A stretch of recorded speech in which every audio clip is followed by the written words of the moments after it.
सद्भाव का मतलब भाईचारा। मुख्य उद्देश्य यही है कि जो समाज में हमारी एकता है, एक भाईचारा है, एक 36 बिरादरी का जो इकट्ठा रहन सहन है, उसमें तनाव ना आए, उसमें जहर ना फैले, ये हमारा मुख्य उद्देश्य है।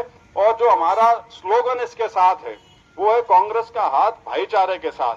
मतलब ये कि इसको यदि सामाजिक रूप से हमें इस चीज का मुकाबला करना है तो उसके पीछे एक राजनीतिक मंशा का होना भी बहुत जरूरी है, जिसमें कांग्रेस पार्टी को मजबूती से इसमें सामने आकर लोगों के साथ अपना गठ जो है उसको और मजबूत कर इसका मुकाबला करना पड़ेगा।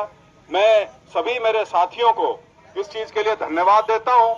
मैं थोड़ा बाजार के बीच में जाम लगाने के पक्ष में नहीं हूं, इसलिए मैं ज्यादा अपना भाषण और नहीं दूंगा, लेकिन इसी उम्मीद के साथ कि जिस मकसद के साथ हम चले हैं, लोग हमसे और हमारे संदेश से और हमारी यात्रा से सीधे तौर पे या प्रत्यक्ष या परोक्ष जो बोलते हैं, किसी भी रूप से जुड़े, हम सब के आभारी हैं, क्योंकि बहुत बड़ी संख्या एक ऐसी है जो सोशल मीडिया के माध्यम से हमसे जुड़ी हुई है और निरंतर हमें सुझाव देते हैं, हमारा प्रोत्साहन बढ़ाते हैं।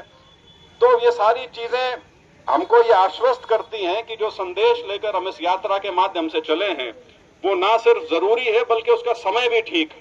क्योंकि बहुत लोगों ने इस यात्रा के शुरुआत में ये कहा था जब इसकी तैयारी चल रही थी कि इस समय तो कोई चुनाव नहीं है, कोई राजनीतिक हलचल या गतिविधि नहीं है, तो इस समय इस प्रकार की यात्रा का क्या मकसद है। लेकिन ये चीज जैसे जैसे यात्रा हमारी बढ़ी है, हमें समझ में आया कि क्योंकि कोई राजनीतिक गतिविधि नहीं है, इसलिए हमारी यात्रा और उसका संदेश ही प्रदेश में सबसे बड़ा चर्चा का विषय है।